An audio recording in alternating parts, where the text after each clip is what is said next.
রাষ্ট্রের সর্বোচ্চ আছে বিচার বিভাগ, তারপরে সরকার, তারপর প্রশাসন, তারপর গণমাধ্যম কর্মী অর্থাৎ চতুর্থ চৌকি।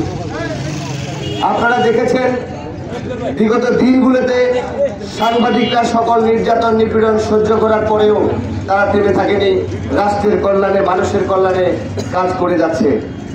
কিন্তু সেই সাংবাদিকদের নিরাপত্তার যে ঘাটতি, এই ঘাটতি বলে দেয় আমাদের দেশের প্রশাসন, রাষ্ট্রীয় নেতা কতটুকু দুর্বল।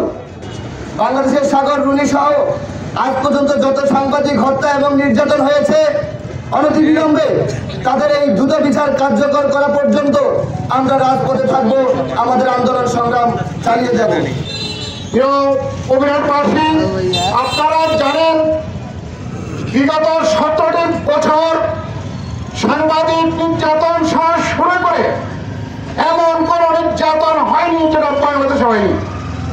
এই সাংবাদিক সমাজ 17 বছর যেভাবে নির্যাতন নিপীড়নের বিরুদ্ধে ঐক্যবদ্ধভাবে সংগ্রাম করে এই দেশের সরকারকে বিদায় করেছে, আমরা মনে করেছিলাম আর কোন ফ্যাসিস্ট এই বাংলাদেশে আগমন ঘটবে।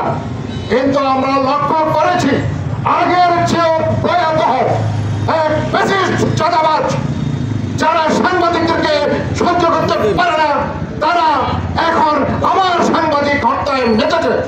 গত একটি বছরে 19 জন ব্যক্তি মারা গিয়েছে, সাংবাদিকরা তাদের নিউজ করে।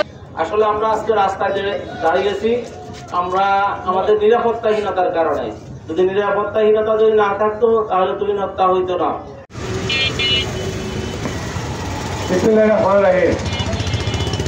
আমাদের প্রকল্প সাংবাদিক ফোরাম কবিরহাট উপজেলা শাখা কর্তৃক আয়োজিত সাংবাদিক রবীন হত্যার পরিবারে আজকে মানববন্ধনের সম্মানিত সভাপতি, উপস্থিত সাংবাদিক ভাইরা, আমি সর্বপ্রথম সবাইকে আমার সালাম জানাচ্ছি। উপস্থিতি আজকে সারা দেশে কোনো না কোনো ভাবে সাংবাদিক ভাইরা নির্যাতিত নিপীড়িত হত্যার শিকার। বিশেষ করে আপনারা দেখেছেন এটি মত সৃষ্টি করে আমাদের এক সাংবাদিক ভাইকে প্রকাশ্য দিবালোকে হত্যা করেছে। হত্যা ছাড়াও আরো একটি হত্যা হয়েছে, সেটা মাথার ফেটে দিয়ে হত্যা করা হয়েছে। অতীত হত্যা হয়েছে আমাদের এখানকার মুজাক্কির ভাই, সাগর রুনি সহ অনেকেই হত্যা হয়েছে, কিন্তু কারও কোনো বিচার হয় নাই। বিচার না হওয়ার কারণে হত্যার সংখ্যা বেড়ে যাচ্ছে।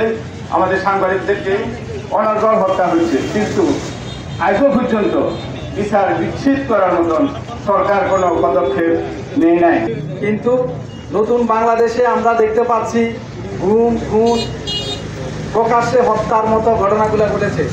আপনারা যারা উপদেষ্টা মণ্ডলীতে রয়েছেন অবিলম্বে আপনাদের প্রশাসনকে আরও শক্তিশালী করুন এবং এইসব গুম খুন হত্যা, প্রকাশ্যে হত্যা, চাঁদাবাজি এগুলা বন্ধ করুন।